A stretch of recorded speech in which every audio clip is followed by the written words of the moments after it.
आपने अभी तक ब्लड डोनेशन, ऑर्गन डोनेशन और मनी डोनेशन के बारे में सुना होगा, लेकिन क्या कभी आपने एज डोनेशन के बारे में सुना है? आज की कहानी ऐसी ही एक एडवांस्ड वर्ल्ड की है जहां पर एओन नाम की कंपनी ने एक ऐसी टेक्नोलॉजी को खोज लिया था जहां पर वो एक इंसान से उसकी एज लेकर दूसरे इंसान को दे सकता था। मूवी की शुरुआत में हम एक मैक्स नाम के आदमी को देखते हैं जो एओन कंपनी के लिए एज डोनर्स को खोजा करता था। उसके सामने एक 18 साल का डोनर बैठा हुआ था। उसकी फैमिली बहुत गरीब थी और वो लोग किसी दूसरे देश में जाकर एक बिजनेस करना चाहते थे, लेकिन इस चीज के लिए उनके पास बिल्कुल भी पैसे नहीं थे। मैक्स उन्हें एक ऑफर देता है, अगर तुम मुझे अपने 15 साल दो तो इसके बदले तुम्हें 7 लाख यूरो मिलेंगे। वो लड़का तो बस अपने 3-4 साल डोनेट करना चाहता था, लेकिन मैक्स उसे समझाता है कि तुम जितना ज़्यादा अपना एज दोगे तुम्हें उतने ही ज़्यादा पैसे मिलेंगे और उन पैसों से तुम्हारी फैमिली की काफ़ी हेल्प हो सकती है। इस तरह मैक्स उसे अपनी बातों में बहलाकर डील डन कर लेता है। मैक्स वहाँ से निकलता है और अपनी कंपनी की तरफ जाने लगता है। काफ़ी सारे लोग कंपनी के बाहर एज डोनेशन के खिलाफ प्रोटेस्ट भी कर रहे थे।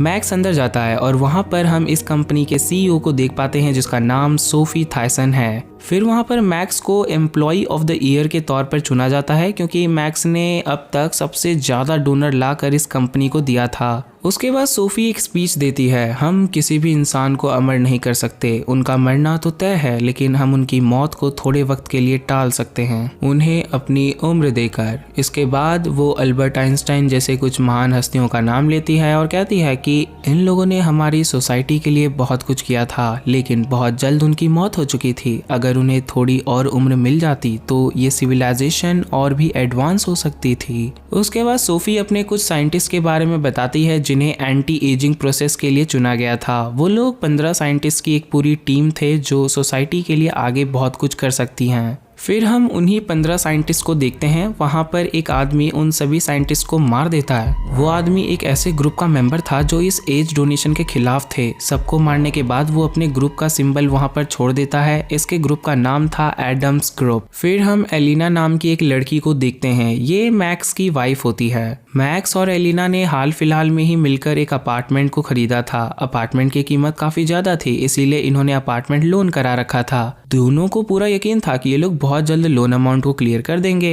अब तो मैक्स का प्रमोशन भी हो चुका था। फिर एलिना मैक्स को अपने पेरेंट के घर लेकर जाती है उनसे मिलवाने के लिए। यहाँ पर एलिना के डैड को मैक्स के बारे में पता था वो क्या काम करता है, इसीलिए वो मैक्स से कहते हैं, क्या तुम मुझे भी 20 साल दिलवा सकते हो? मैं फिर से अपने जवानी के पलों को जीना चाहता हूँ। मैक्स कहता है, मैं ऐसा तो कर सकता हूँ लेकिन इसके लिए आपको इतने पैसे देने होंगे जितने मतलब आपकी पूरी जिंदगी निकल जाएगी देते देते। फिर वो लोग एक फैमिली डिनर करते हैं और उसके बाद मैक्स और एलिना अपने घर के लिए निकल पड़ते हैं। वापस जाने के बाद इन्हें काफी सैड न्यूज मिलती है। इनके अपार्टमेंट में आग लग चुकी थी और इनके सपनों का घर जलकर खाक हो जाता है। जब ये लोग इंश्योरेंस मांगने जाते हैं तो इनके क्लेम को ये कहकर रिजेक्ट कर दिया जाता है कि आपने जरूर कोई कैंडल घर में जलाकर छोड़ दी होगी जिसकी वजह से पूरा घर जला और कंपनी ऐसे मामलों में इंश्योरेंस पास नहीं करती। ये सुन दोनों काफी परेशान हो जाते हैं। अब इनके पास लोन से बाहर आने का बस 2 ही रास्ता था, या तो इन्हें 2.5 मिलियन यूरो का अमाउंट पे करना होगा या लोन के बदले इन्होंने जो गिरवी रखी थी वो 40 साल देने होंगे। अब दोनों के पास इतने पैसे तो थे नहीं, इसीलिए मैक्स अपने 40 साल देने के लिए तैयार हो जाता है। लेकिन प्रॉब्लम ये थी कि मैक्स का जो रेसिपिएंट था यानी जो उसकी एज लेने वाला था उसकी मौत हो चुकी थी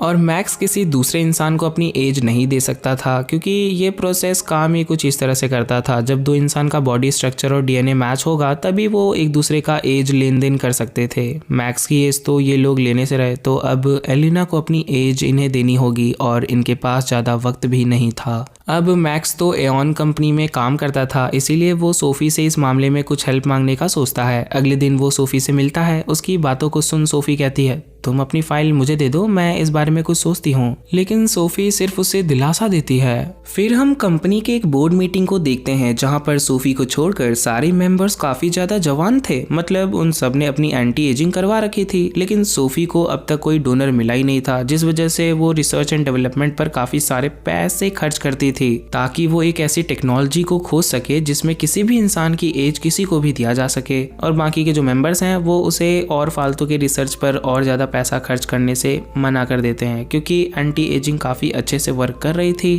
और सबको रिजल्ट्स भी मिल रहे थे। बट सोफी तब तक नहीं रुकना चाहती थी जब तक उसे अपना डोनर ना मिल जाए। उसके बाद काफी दिन बीत जाते हैं और वो दिन आ जाता है जब एलिना को अपने 40 साल देने होंगे। एलिना वहाँ सबसे मदद मांगती है और कहती है कि आप सबने मेरी जवानी मुझसे छीन ली तो मैंने जैसी जिंदगी सोची है वो कैसे जी पाऊंगी। मेरी अभी अभी शादी हुई है और मैं इतनी जल्दी बूढ़ी नहीं होना चाहती। लेकिन उसकी कोई बात नहीं सुनता और प्रोसेस को शुरू कर दिया जाता है। प्रोसेस खत्म होने के बाद एलिना और मैक्स अपने घर वापस आ जाते हैं। अपार्टमेंट तो जल चुका था, इसीलिए ये लोग अभी एक रेंट के अपार्टमेंट में रह रहे थे। और उसके बाद जैसे जैसे समय बीतने लगता है वैसे वैसे एलिना बूढ़ी होने लगती है और बस 2 से 3 दिनों में एलिना के 40 साल बीत जाते हैं और वो 60 साल की एक बूढ़ी औरत में बदल जाती है। एलिना की पूरी जिंदगी और सारे सपने खत्म हो चुके थे। वो तो बूढ़ी हो चुकी थी लेकिन मैक्स अभी भी जवान था, इसीलिए एलिना मैक्स को छोड़ने का फैसला करती है। एलिना नहीं चाहती थी कि मैक्स उसके चक्कर में अपनी जिंदगी बर्बाद करे, इसीलिए एलिना अपने पेरेंट्स के पास वापस चली जाती है और उनके साथ ही रहने का डिसीजन लेती है। इन सब से परेशान मैक्स एक पार्क में बैठा हुआ था। मैक्स को परेशान देखकर छोटी लड़की उसके पास आती है और ड्रग्स देते हुए कहती है कि इसे खा लो और अपनी परेशानियों को खत्म कर दो। अब इतनी छोटी बच्ची को ड्रग्स बेचता हुआ देख मैक्स समझ जाता है कि इसके साथ कुछ तो गड़बड़ है। बहुत जल्द उसे समझ आ जाता है कि ये कोई बच्ची नहीं है, इसने भी एंटी एजिंग का यूज करके खुद को एक छोटी बच्ची बना लिया है। मैक्स उससे पूछता है कि तुमने इतना ज्यादा एज कैसे पा लिया, क्योंकि जितनी एज तुमने ली है उसके बदले तो एऑन कंपनी इतने पैसे मांगेगी जिससे तुम्हारी 7 पुश्तें बिक जाएं। उस लड़की से मैक्स को एक ऐसी कंपनी के बारे में पता चलता है जो एज लेने देने का काम काफी सस्ते में कर देती है। अब मैक्स तय करता है कि वो एलिना के 40 साल वापस लेकर आएगा। इस काम के लिए उसे 2 लाख यूरो और एक डोनर चाहिए था जिसका डीएनए एलिना से मैच करता हो। मैक्स पैसों का जुगाड़ करने के लिए जब अपने कंपनी में जाता है तब उसे पता चलता है कि जिस इंसान को एलिना के 40 साल मिलते हैं वो और कोई नहीं बल्कि सोफी थी। इसी वजह से सोफी ने मैक्स की कोई मदद नहीं की थी। मैक्स को सोफी पर काफी गुस्सा आता है और वो सोफी को अगवा करने का प्लान बनाता है। अपने प्लान के मुताबिक एक दिन मैक्स सोफी को किडनैप कर लेता है और उस जगह पर एडम्स ग्रुप का मार्क छोड़ देता है ताकि सबको लगे कि ये काम एडम ग्रुप का है। मामले की छानबीन करने के लिए विक्टर और काया नाम के 2 एजेंट आते हैं और जांच पड़ताल के बाद उनको पता चलता है लिथुआना पहुंचना होगा क्योंकि एंटी एजिंग का काम वहीं पर होने वाला था। ये लोग शिप से उस जगह के लिए रवाना हो जाते हैं लेकिन सीसीटीवी कैमरे की हेल्प से इन लोगों को ट्रेस कर लिया जाता है। एऑन कंपनी को पता चल जाता है कि मैक्स कहां जाने वाला है, इसीलिए इस जगह पर ये लोग अपने लोग पहले से ही भेज देते हैं और वहां की सिक्योरिटी को भी काफी ज्यादा हाई कर दिया जाता है। ये बात मैक्स को भी पता चल जाता है। मैक्स को पता था कि अगर वो पकड़ा गया तो उसकी जान चली जाएगी, इसीलिए कुछ भी करके उसे बचकर यहाँ से निकलना होगा। तभी मैक्स को एक फैमिली दिखाई देती है और मैक्स उसके जरिए निकलने का सोचता है और मैक्स करता भी वही है। मैक्स उस फैमिली को गन पॉइंट पर लेकर पुलिस को चकमा देकर वहां से निकल जाता है। लेकिन इस इंसिडेंट से एलिना को काफी बुरा लगता है। उसकी वजह से इतना कुछ हो रहा है। एक तो ये लोग किसी और की जवानी उनसे छीनने वाले हैं और ये बात कंफर्म भी नहीं है कि जिसको मैक्स ने अगवा किया है वो सोफी थायसन है या फिर उसकी बेटी मारी थायसन। अब रात में ये लोग एक सुनसान पड़े होटल में रुकने का फैसला करते हैं जहाँ नसीब से लाइट और पानी दोनों की सुविधा थी। वहीं पर इस बात का खुलासा होता है कि मैक्स ने जिसे अगवा किया था वो सोफी नहीं थी बल्कि उसकी बेटी मारी थी। मारी कहती है मैं भी तुम्हारी तरह ही अपनी मॉम के खिलाफ हूँ। मुझे भी वो चीज पसंद नहीं है कि किसी गरीब की उसकी उम्र लेकर अमीर को बेच दिया जाए।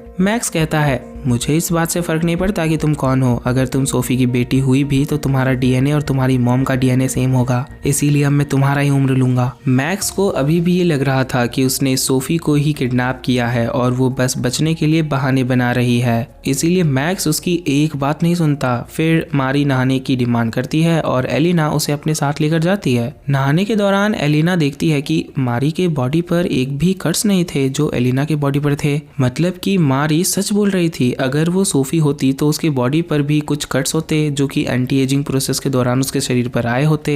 एलिना मैक्स के पास जाकर उसे समझाने की कोशिश करती है कि तुमने जिसे किडनैप किया है वो सोफी नहीं है, उसकी बेटी है, इसीलिए हम किसी मासूम की जिंदगी के साथ खिलवाड़ नहीं कर सकते। अगर हमने फिर से उसकी एज ली और वो मुझे सूट नहीं करा तो हम दोनों की ही जिंदगी खतरे में आ सकती है। इस सब के बावजूद मैक्स अपनी बात पर अड़ा रहता है। उसका मानना था कि सोफी की एज कम हो जाने की वजह से बॉडी पर से सारे निशान मिट गए होंगे, और वैसे भी मैंने पूरी प्लानिंग के साथ इसे किडनैप किया है, तो हो ही नहीं सकता कि ये सोफी ना हो। अब ये दोनों बहस में लगे थे और इस चीज का फायदा उठाकर मारी वहां से खिसक लेती है, लेकिन जंगल में जाकर मारी एक दलदल में फंस जाती है और अपनी जान बचाने के लिए जोर जोर से चिल्लाने लगती है। मैक्स और एलिना आकर उसकी जान बचाते हैं और फिर उसे अपने कब्जे में ले लेते हैं। दूसरी तरफ विक्टर और माया इन दोनों के पीछे ही थे, लेकिन अब एडम ग्रुप भी मैक्स को खोजने लगती है, क्योंकि उनको पता चल चुका था कि मैक्स ने एऑन के सीईओ को किडनैप किया है और झूठा इल्जाम उन पर डाल दिया है। विक्टर और माया से पहले एडम ग्रुप मैक्स तक पहुंच जाती है। अब ग्रुप की लीडर को सारी बातें पता चल जाती है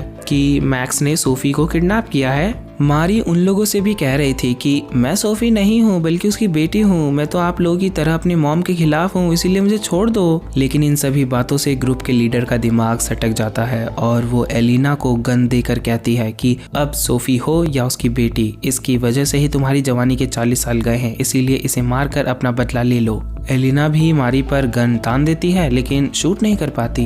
एंड उतने में ही वहां पर विक्टर और माया भी पहुंच जाते हैं। एडम ग्रुप की लीडर मैक्स को समझाती है कि तुम बाहर जाकर सिचुएशन संभालो और असली सोफी थायसन को बाहर आने के लिए कहो। मैक्स ऐसा ही करता है और वो बाहर जाकर सोफी थायसन को बुलाने लगता है। माया उसे एक ऑफर देती है कि हम तुम्हें मारी के बदले तुम्हारी बीबी के 40 साल वापस कर देंगे। मैक्स कहता है मैं कैसे मान लूं कि मारी को छोड़ने के बाद तुम 40 साल वापस दे दोगे, इसीलिए पहले तुम 40 साल वापस करो, उसके बाद मैं मारी को तुम्हारे हवाले कर दूंगा। तब सोफी थायसन बाहर आती है। मैं भी कैसे मान लूं कि मारी तुम्हारे पास जिंदा है या फिर मर गई। उसके बाद ये सिचुएशन आउट ऑफ कंट्रोल हो जाती है और एडम्स ग्रुप और एऑन कंपनी के लोगों के बीच एक फायरिंग शुरू हो जाती है। फायरिंग के दौरान काफी सारे लोग मर जाते हैं, यहाँ तक कि सोफी को भी गोली लग जाती है और वो भी मर जाती है। इसी के साथ एडम ग्रुप की लीडर भी मारी जाती है और विक्टर जो कि माया का साथी था वो भी मारा जाता है। अब मैक्स और एलिना मारी को लेकर वहां से जाने लगते हैं, लेकिन मारी एलिना के ऊपर गन तान देती है। इस बात से एलिना को काफी गुस्सा आ जाता है कि मेरे पास पूरा मौका था इसे जान से मारने के लिए, लेकिन मैंने इसे नहीं मारा और अब ये मेरी ही जान लेना चाहती है। फिर एलिना डिसाइड कर लेती है कि अब कुछ भी हो जाए वो मारी की एज लेकर रहेगी। लेकिन मैक्स अब इसके खिलाफ हो जाता है। जब तक मैक्स को लग रहा था कि ये सोफी है तब तक वो उसकी एज लेने के लिए तैयार था, लेकिन अब उसका मानना था कि मारी बेकसूर है और उसे छोड़ दिया जाए। इस बात को लेकर दोनों में झगड़ा हो जाता है और एलिना मैक्स को छोड़कर अकेले मारी को लेकर वहां से चली जाती है।